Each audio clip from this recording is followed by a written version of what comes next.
अधूरे प्यार की एक अधूरी कहानी, सैड लव स्टोरी। प्यार वो एहसास है जो हर किसी को नहीं होता। प्यार वो महसूस है जिसके अंदर खो जाने का दिल करता है। वही एक एहसास मैं आपको बताना चाहता हूँ। शाम का समय था, मैं अपने दोस्त का इंतजार कर रहा था स्टेशन के बाहर। हम लोग का बाहर कहीं घूमने जाने का प्लान था और मैं जल्दी पहुँच गया था। कुछ समझ नहीं आ रहा था कि मैं क्या करूं। मैं स्टेशन के पास जाके बैठ गया। तभी कुछ ऐसा हुआ कि मेरी जिंदगी एक अलग मोड़ लेने लगी थी। स्टेशन की तरफ मैं देख रहा था कि मेरा दोस्त आया कि नहीं। तभी अचानक से मेरी नज़र एक लड़की पर पड़ी।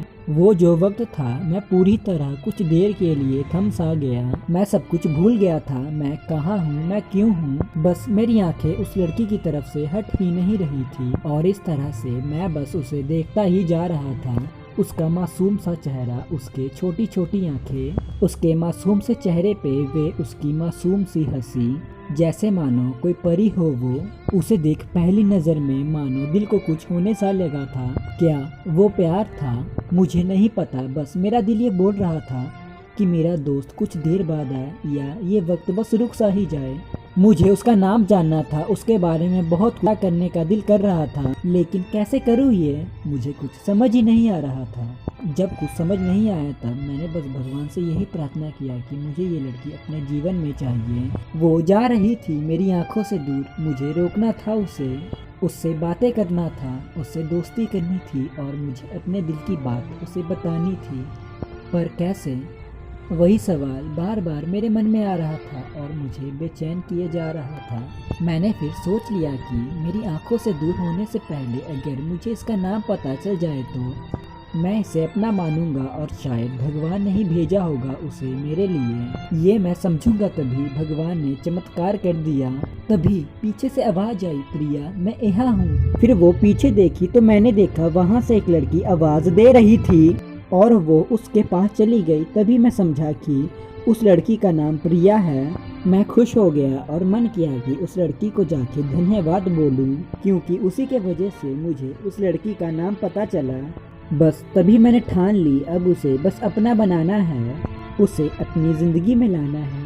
फिर तभी मैं उसके पीछे जाने लगा कि अचानक से पीछे से एक हाथ आया। पीछे देखा तो दोस्त आ गया था। अब मैं क्या करूं, समझ नहीं आ रहा था मैं क्या बोलूं, उसे कैसे मना करूं, उसे कैसे जाऊं मैं उसे पीछे। मैं इसी सोच में लगा रहा, तब तक वो मेरी आंखों से दूर जा चुकी थी। दिल मानो रोने लगा था और तभी मानो ऐसा लगा कि सब कुछ एक सपना सा था। आंखें खुल गई और सपना टूट गया और सब कुछ खत्म सा हो गया। मैं वहाँ से चला तो गया अपने दोस्त के साथ, लेकिन पूरे रास्ते बस उसी के बारे में सोचता रहा। मानो मेरा दिल अब उसके ख्याल से निकलने को तैयार ही ना था। दूसरे दिन मैं अपने कॉलेज के लिए तैयार हो गया और मैं अपने कॉलेज पहुंचा और मैं अपने बेंच पर जाके बैठ गया। तभी मुझे मेरे दोस्त ने बुलाया और कहा, देख अपनी कॉलेज में एक नई लड़की आई है। तभी मुझे गुस्सा आया और मैं उसे पीछे बोलने जा ही रहा था कि मैं रुक सा गया। मेरी नज़र मानो फिर से एक बार सपने में चला गया। मैंने देखा कि वो वही लड़की थी। मानो जैसे मेरी खुशी का कोई ठिकाना नहीं रहा। मैं खुद को रोक ही नहीं पा रहा था और मेरे समझ में ही नहीं आ रहा था कि और मैं अब क्या करूं, क्या बोलता मैं बस जाके अपने दोस्त के गले लग गया और हंसने लगा। तभी पता चला वही वह नवी लड़की थी जो आज कॉलेज में पहली दिन आई थी। तो हेलो दोस्तों, ये अधूरे प्यार की एक अधूरी कहानी का पार्ट 1 है। मैं आगे आपके लिए इसके और पार्ट लेकर आता रहूँगा। तब तक के लिए आप ये पार्ट को एंजॉय करें और हाँ, अगर आपको ये कहानी अच्छी लगे तो आप कमेंट में ज़रूर बताएं कि आपको कौन सा सीन अच्छा लगा या कौन सी पार्ट अच्छा लगा। तो प्लीज़ एक लाइक ज़रूर करिए इस कहानी के लिए। और हाँ, हमारे चैनल पर और भी बहुत सारी कहानी हैं, आप उन्हें भी सुन सकते हैं। थैंक यू दोस्तों, आप एक लाइक ज़रूर करें। Thank you.